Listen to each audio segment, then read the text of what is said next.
Vyrastal som futbalom v Košiciach, kde som ale v 14 odišiel za futbalom do Rakúska, kde som strávil 6 rokov, v Austrii Viedeň presnejšie, kde som hral za kluby dorastu a potom aj za mužov Bčka a v príprave som nastupoval aj za prvý tým Austrii Viedeň. Následovne som prestúpil do Dukly Praha v Česku, kde som hral druhú ligu. A po týchto 2 rokoch som prestúpil do Mladej Boleslavy do prvoligového kádra.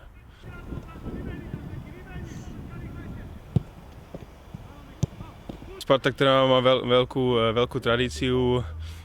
Aby som pravdu povedal, som veľmi rád, že môžem hrať v klube, kde hral pán Adamec, alebo teraz v kabíne sedím vedľa Miroslava Karhana.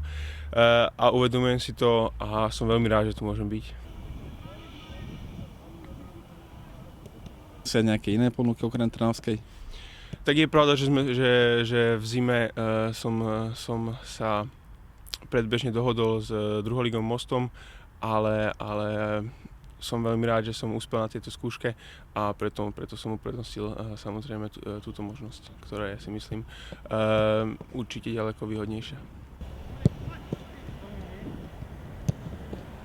Súčasný Spartak je známy aj svojimi fanúšikmi. Tešíš sa na to burlivé prostredie, ktoré vládne na tomto štadióne?